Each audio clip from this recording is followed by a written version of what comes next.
Mengalir itu asik. Mengalir itu indah. Seperti sungai yang mengalir tidak pernah memaksakan jalannya. Tetapi sungai yang kalian pakai analogi itu arahnya jelas, muaranya jelas, pada akhirnya ke laut. Jadi jangan dikira sungai yang mengalir itu sekedar ikut saja, nggak tahu tujuan akhirnya. Tahu dia. Tujuan akhirnya kemana? Ke laut pada akhirnya. Bandingkan kalau kita mengalir. Kita yang mengalir nggak tahu pada akhirnya kita kemana. Jadi mengalir mungkin memang perlu, tapi kita juga harus bisa memastikan aliran itu membawa kita kemana. Ke laut atau ke rawa-rawa. Kalau sudah jelas, sana loh Pak, tujuan akhirnya rute ini, ya mengalirlah ke sana. Jadi jangan sebelum tahu akhirnya kalian sudah mengalir.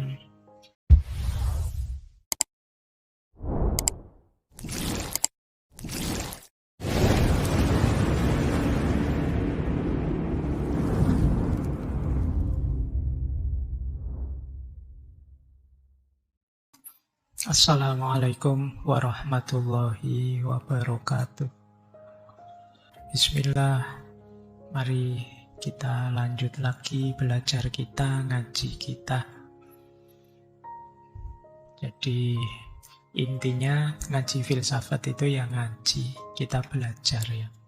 Segala yang di luar itu bonus. Jadi bonus itu ada, alhamdulillah, tidak ada ya, tidak masalah. Bahkan termasuk pemahaman kita, kepandaian kita, itu ya anugerah sebenarnya bonus. Karena yang bisa kita lakukan hanya belajarnya. Maka ayo kita mulai ya, nawaitunya belajar. Baik, kita mulai nggih. Ini kita ambil banyak teori sekarang dari filsafat ya. Yang pertama, ini biasanya yang banyak ditarget orang yang malas mikir dalam-dalam. Yaitu tujuan hidupnya jenis hedonistik. Yang penting senang, yang penting nikmat. Jadi ini biasanya orang hedon itu tujuan hidupnya menikmati kesenangan selagi bisa. Alah, hidup sekali, ngapain sih nyari rumit-rumit, seneng aja lah, seneng-seneng aja lah kita hidup ini. Ini gaya pertama, namanya tipe hedonistik. Pak, orang seneng, orang mencari kenikmatan, masa enggak boleh? Yang bilang enggak boleh siapa? Boleh saja, toh ada orang yang tujuannya ini. Meskipun nanti dengan makna hidup tertentu, tujuan yang hedonistik ini rasanya kurang tinggi, kurang utama. Tapi ada orang seperti ini, mungkin banyak malahan. Hidup itu nyari senang saja, nyari nikmat saja. Oke, mungkin banyak yang tidak merasa bahwa dia seorang hedon.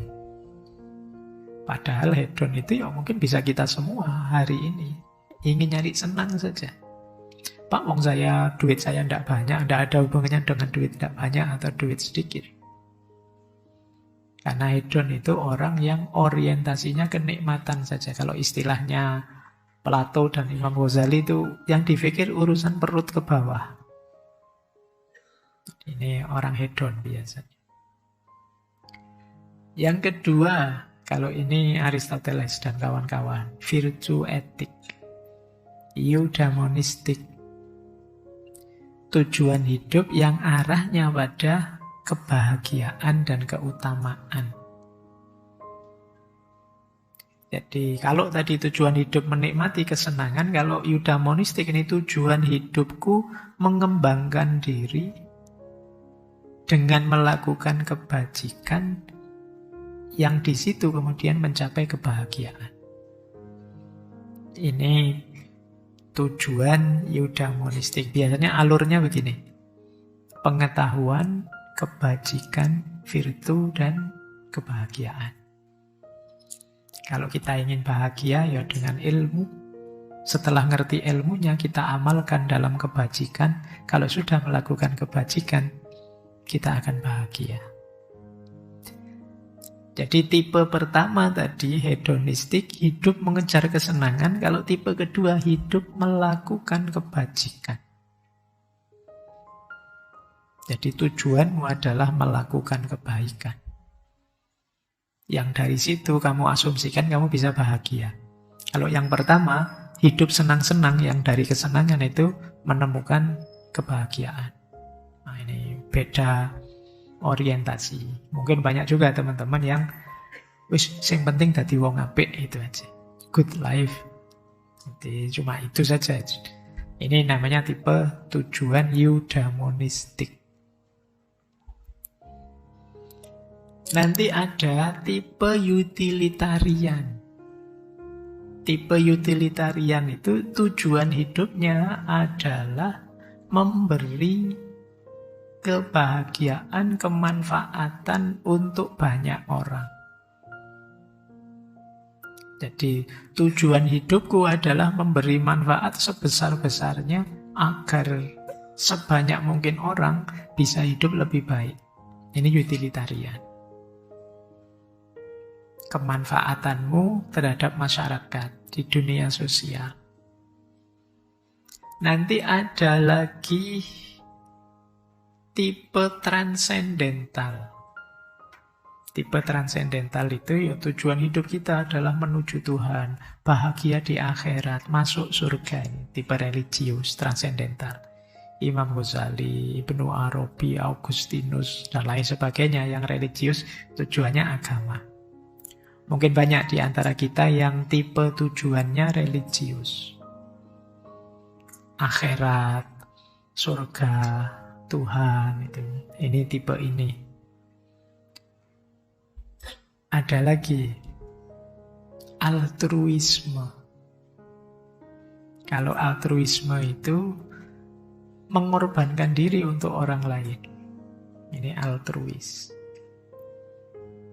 Jadi kan banyak orang yang membahagiakan orang lain meskipun aku sendiri harus berkorban. Biasanya dianalogikan dengan lilin. Dia menerangi sekitarnya meskipun pada akhirnya dia akan habis. Ini tipe altruis. Pak, tujuan hidup saya itu Pak hanya satu Pak, membahagiakan orang tua. Itu saja Pak. Meskipun saya harus sengsara ini, sengsara itu, susah ini, tidak masalah. Saya sengsara juga tidak masalah, asal orang tua saya bahagia. Ini namanya tipe altruis. Mungkin ada yang malah bukan orang tua, sahabat. Yang penting saya bisa membantu sahabatku. Nah, tipe altruis. Aku tidak makan, tidak apa-apa, asal sahabatku makan. Karena ada orang tipe yang sangat setia kawan seperti itu. Ini namanya tipe altruis. Nanti ada orang yang cita-cita tujuan hidupnya adalah pengembangan diri, humanistik. Gimana aku mengaktualkan potensiku, aktualisasi diri. Tujuan hidupku adalah menjadi manusia yang utuh, bermartabat, teraktualkan segala potensi. Nah, ini namanya tipe humanistik. Terus tak lanjutkan ya. Ini semua tema sudah pernah kita bahas. Ada lagi tipe stoik. Kalau tipe stoik, tujuan hidupku adalah hidup yang selaras dengan alam. Menerima apapun ketetapan Tuhan. Dan mengabaikan apa yang di luar kemampuan. Jadi menerima apapun ketetapan atas kita, sibuk yang dalam kendali dan membiarkan apa yang di luar kendali. Ya sudah, di luar kendali saya tidak kuasa atas itu, saya kuasanya ini. Dan hidup secara alami, ini kayak stoik. Kemudian ada lagi, kalau ini kebalikannya. Yang awal tadi semua bertujuan. Kalau ini terakhir nihilistik. Tujuan-tujuan itu tidak ada. Tujuan hidupku apa? Tidak ada. Tidak pakai tujuan. Hidup ini absurd. Tidak pakai tujuan-tujuanan. Nah, ini kelompok nihilis. Nietzsche, Albert Camus, dan lain sebagainya. Ada banyak ya tipe-tipe tujuan hidup. Ini nanti jadi referensi saja buat teman-teman. Ingin ada di titik mana? Ingin sampai di tujuan hidup yang mana? Nihilistik kah? Stoik kah? Humanistik kah? Altruis kah? Religius, utilitarian, eudaimonistik, atau hedonistik? Atau tidak semuanya? Saya tambah bingung, Pak. Ini pembanding saja ya dari ranah filsafat. Teman-teman boleh enggak semuanya bikin sendiri tujuan hidup mau apa, silahkan. Bahkan ada pertanyaan begini. Apa mungkin Pak tujuan hidup itu lebih dari satu? Punya tujuan banyak. Saya itu ya pingin senang-senang Pak, sekaligus bahagia, sekaligus religius, sekaligus bisa berkontribusi pada orang lain. Apa bisa Pak? Jawabannya bisa saja, kenapa tidak? Asal tidak konflik.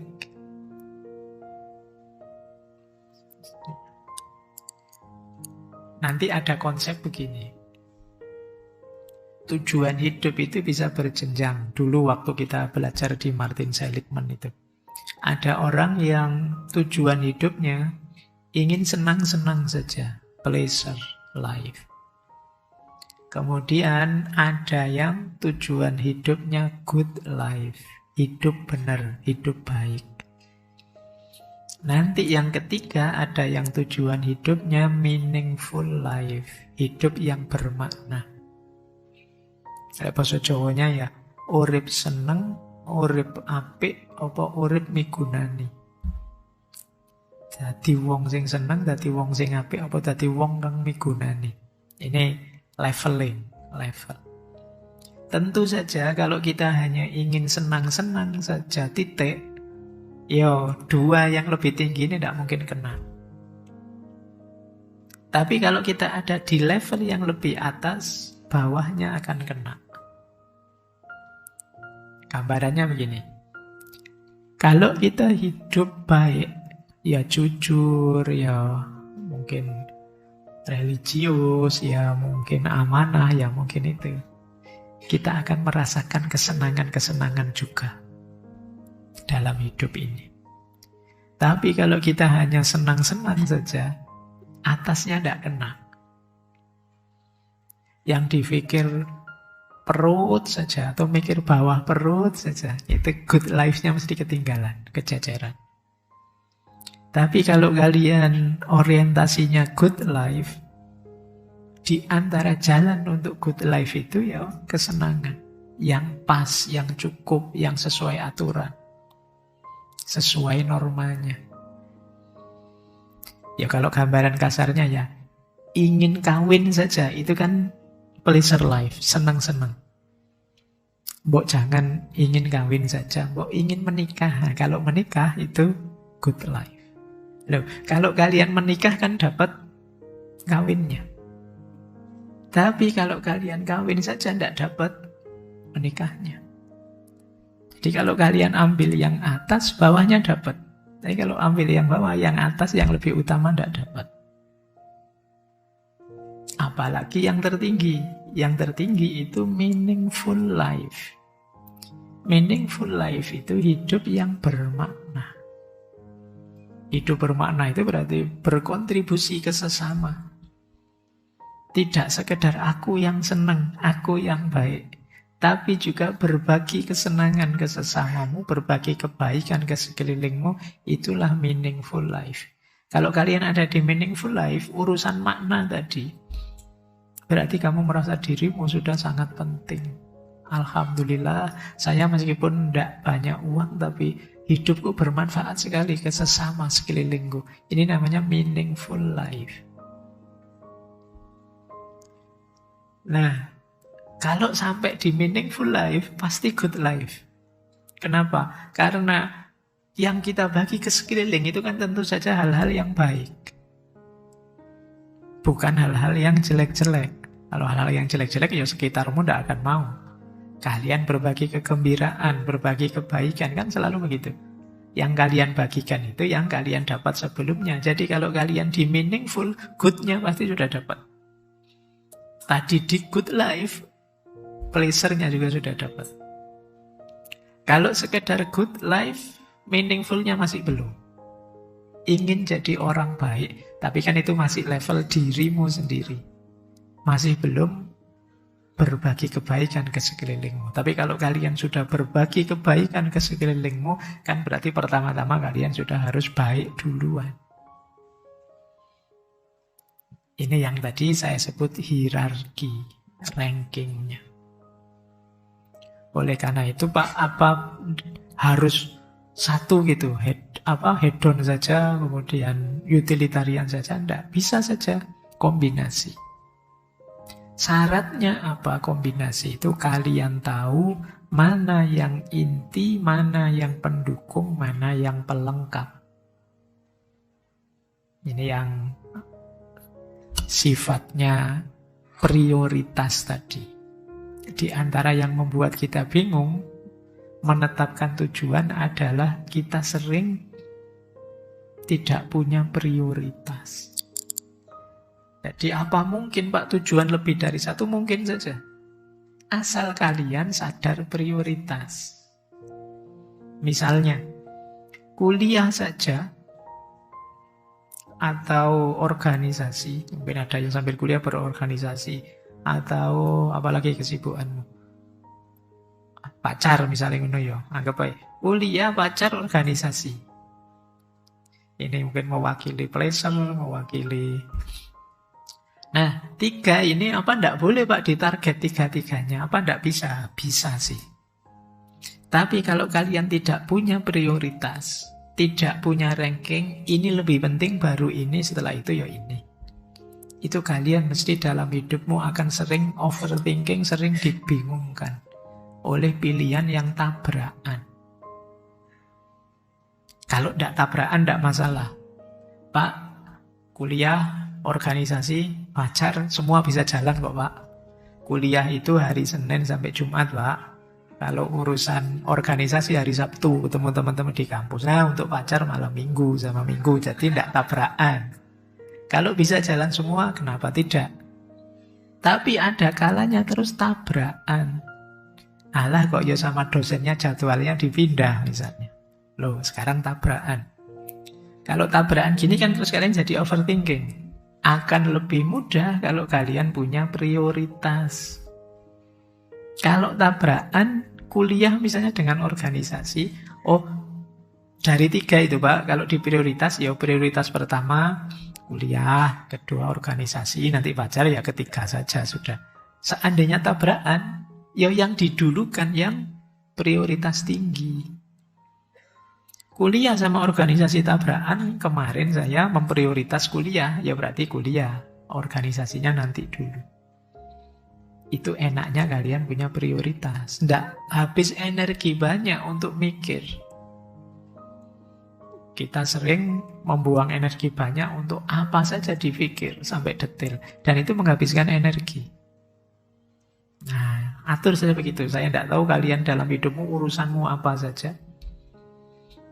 Kuliah mungkin, keluarga mungkin, organisasi mungkin, sahabat mungkin. Ini bisa saling tabrakan kalau kalian tidak hati-hati. Bikinlah prioritas. Ranking lah. Nah, nanti kalau tabrakan ya minta maaf ke temanmu. Mohon maaf ya, saya tidak bisa ikut nongkrong nih karena ada tugas kuliah. Kebetulan saya memprioritas kuliah dulu. Nanti kalau tugasnya selesai aku nyusul deh. Ini kamu lebih ringan.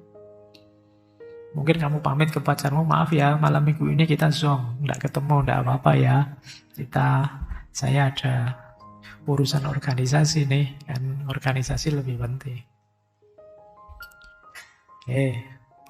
Karena di prioritas kalian lebih gampang. Meskipun saya wanti-wanti semoga nggak salah prioritas.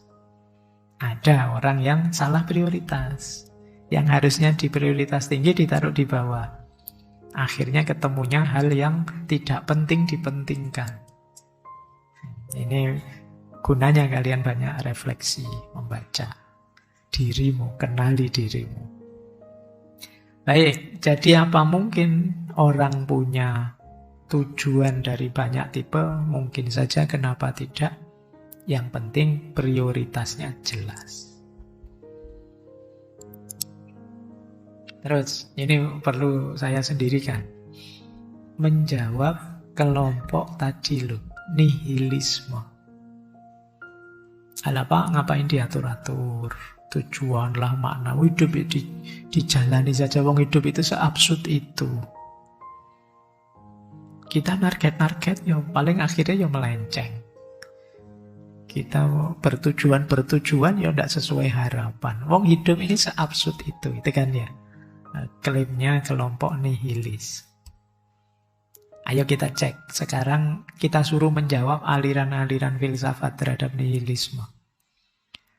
Yang pertama, jawabannya orang-orang eksistensialis. Kalau orang nihilis tadi bilang, alah, tidak usah dimaknai, tidak usah dituju, wong hidup ini absurd. Orang eksistensialis akan jawab begini, iya, hidup ini absurd. Tapi kan kita bebas menciptakan makna sesuai keinginan kita.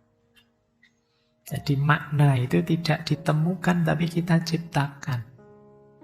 Hidup jadi bermakna ketika kita memilih arah, menciptakan target, dan bertanggung jawab atas target itu. Itu menegaskan bahwa kita ini orang bebas. Kita ini manusia yang menguasai sepenuhnya hidup kita. Ini jawabannya orang-orang eksistensialis. Jadi, iya, hidup itu serba tidak pasti. Tapi dengan kita menetapkan tujuan, kemudian memperjuangkannya, bertanggung jawab atas itu sebenarnya menegaskan betapa kita menguasai hidup kita. Disitulah kita eksis jadi diri kita sendiri. Bukan yang diombang-ambingkan oleh situasi kiri kanannya. Ini jawaban versi eksistensialis. Sebenarnya yang punya teori absurd itu kan Albert Camus. Kamu sendiri bilang ya, berontaklah, rebel. Tidak masalah. Di situ kita menegaskan diri. Hidup ini memang absurd, tapi mari kita ciptakan makna versi kita. Lanjut. Kalau ini jawabannya orang beragama. Katanya siapa, hidup itu tidak ada maknanya. Tuhan sudah memberikan makna. Kita dihadirkan ke muka bumi ini, tadi loh ayat yang awal, tidak iseng. Kita diberi amanat, diberi tugas oleh Allah di muka bumi ini. Mungkin dengan akal sulit kita mengejar makna yang paling ideal. Itulah kenapa agama menyediakan fasilitas menunjukkan makna hidup yang paling hakiki. Nah, ini khas jawaban religius. Nah, nanti ada lagi jawaban versi humanisme. Jawaban versi humanisme itu nanti berhubungan dengan kondisi realnya manusia. Yang itu dipenuhi oleh keinginan-keinginan dalam hidup. Manusia itu kan di antara pencirinya yang membedakan dia dengan makhluk yang lain itu dia punya akal, punya kehendak, punya keinginan-keinginan. Yuk. Dengan berteori nihilisme, menafikan segala sesuatu, pada akhirnya bisa menjatuhkan orang jatuh pada kekosongan eksistensial. Menegaskan bahwa kita itu tidak akan menguasai hidup ini, kita bukan apa-apa, kita bukan siapa-siapa. Itu membuat kita drop. Maka penting kemudian kita punya makna dalam hidup ini. Ayo kita buat kalau kita tidak punya. Kita punya tujuan, ayo kita target kalau kita tidak punya. Di situ hidup kita jadi berarti. Ini seperti teorinya Abraham Maslow tadi ya. Di depan saya singgung sedikit itu. Butuh aktualisasi diri. Oke. Terakhir, ini jawaban simpel dari kelompok pragmatis. Kalau pragmatis itu ala, tidak usah terlalu banyak teori, yang penting gunanya apa gitu saja. Itu pragmatis. Kata orang pragmatis, punya makna itu membuat hidup ini lebih semangat, lebih produktif. Bayangkan kalau kita melihat hidup ini kekosongan saja, itu ya kita jadi males menghidupkan hidup yang penuh semangat itu. Tapi dengan kita punya makna, kita lebih semangat. Misalnya ya, kalian memaknai diri sebagai orang yang soleh, yang dekat dengan Tuhan. Itu kan membuat kalian terus jadi rajin beribadah. Gitu. Bayangkan kalau pakai teori nihilisme. Alah, ibadah tiba ibadah itu ya. Tidak mesti juga kok. Yang ibadah bisa tidak selamat, yang tidak ibadah bisa saja selamat. Hidup ini ya absurd. Nanti kalau kayak gitu kamu jadi tidak semangat. Kata orang pragmatis, sudahlah dengan punya makna kita hidup lebih semangat, lebih produktif. Nah ini versi jawaban terhadap kelompok nihilis. Ada versi pragmatis, versi humanistik, eksistensialis, bahkan versi religius. Satu lagi, ini kalimat yang paling sering kita dengar. Alah Pak, hidup itu biarkan mengalir saja. Ini kalian sering pakai diksi ini ya. Hidup itu mbok mengalir saja.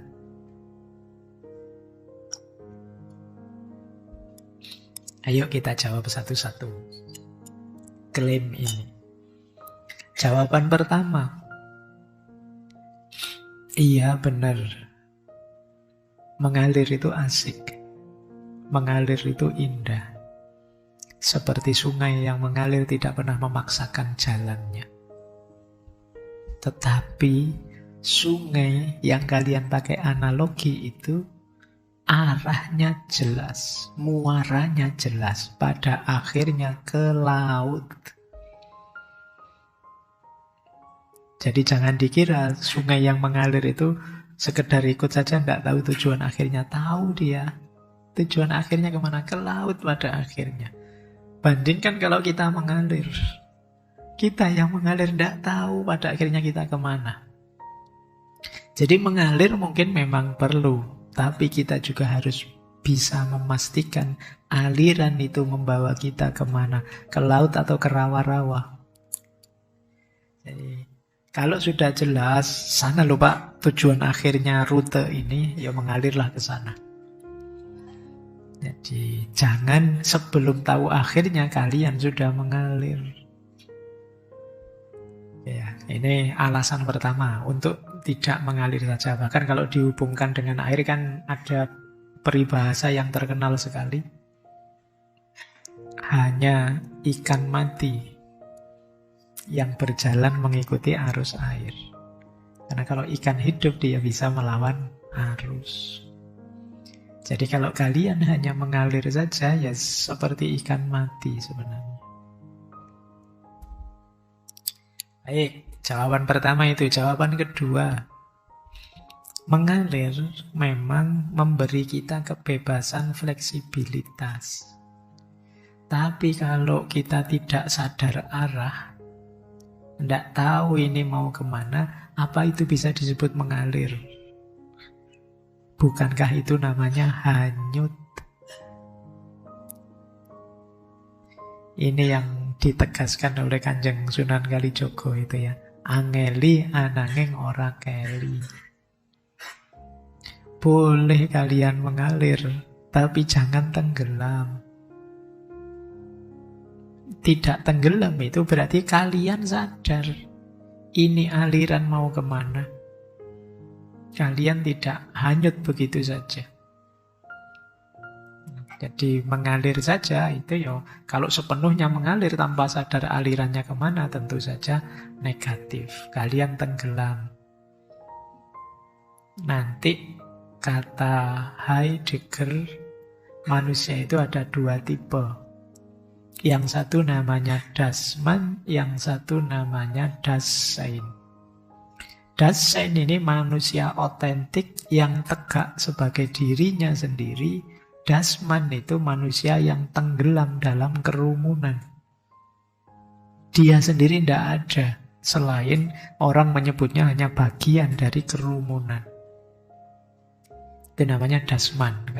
Kalian tidak eksis sebagai dirimu. Yo, orang yang hanya mengalir saja dan tenggelam itu ciri orang dasman ini. Jati dirimu, eksistensimu itu secara pribadi, individual tidak diketahui, tidak diakui karena kalian hanya dilihat sebagai bagian dari kerumunan orang banyak. Ada, maka Sunan Kalijaga menyebut, ya mengalirlah, tidak apa-apa, tapi ya jangan sampai tenggelam. Berarti kalian tetap tegak, tetap sadar, meskipun mengikuti aliran. Ini jawaban kedua. Jawaban ketiga, mengalir itu mungkin bagus untuk hal-hal yang ringan.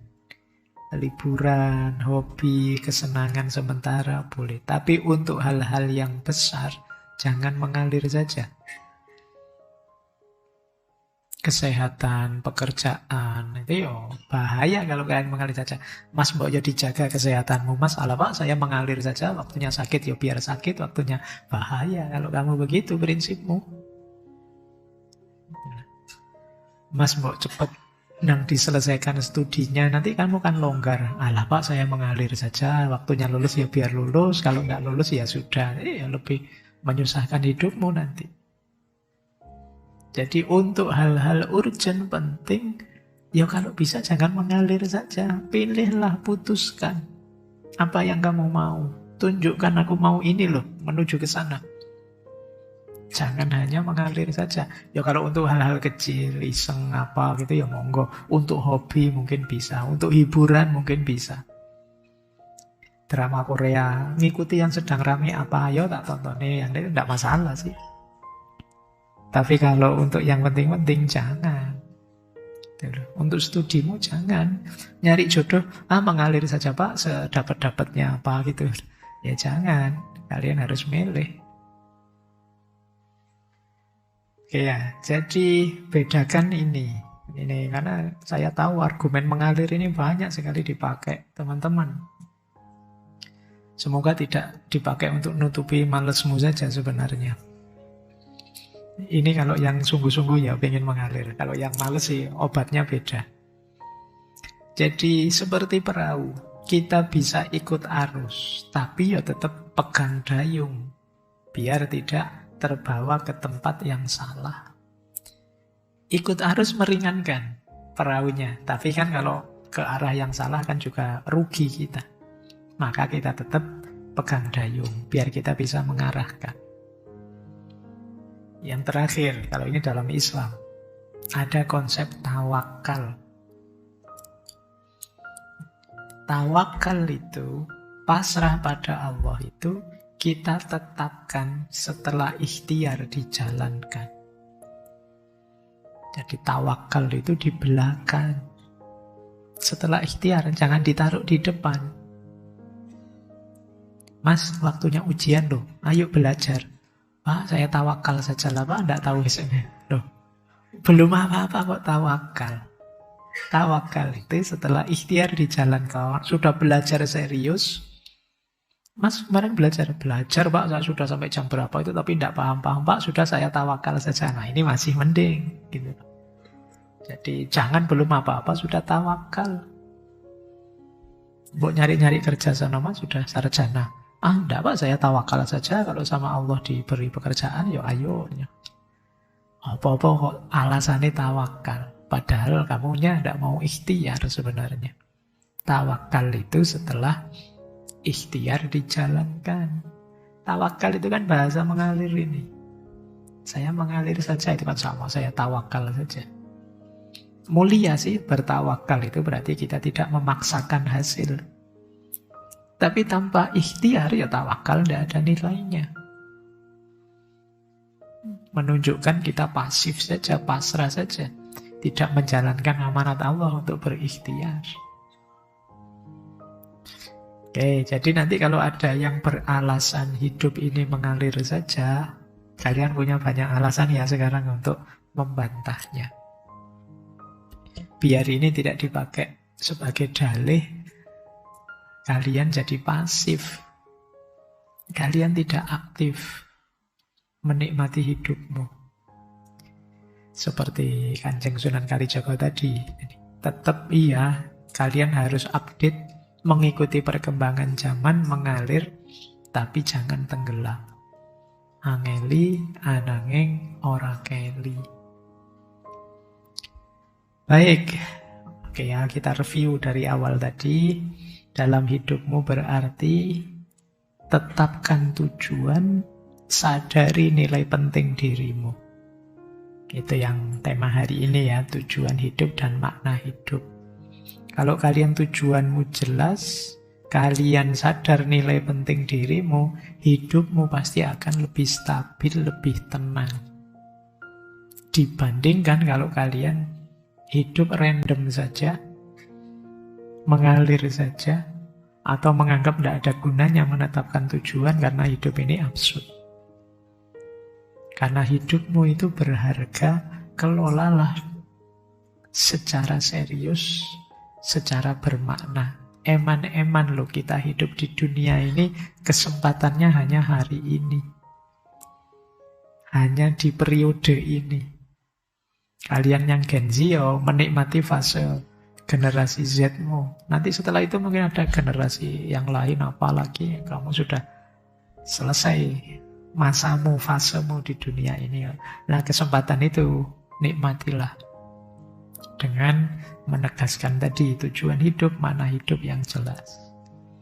Kalau dirangkaikan dengan tema-tema sebelumnya di bulan ini, kalau kalian sudah punya tujuan dan mampu menghargai dirimu, menilai dirimu secara sesuai, di situ resiliensimu akan mudah untuk dibangun.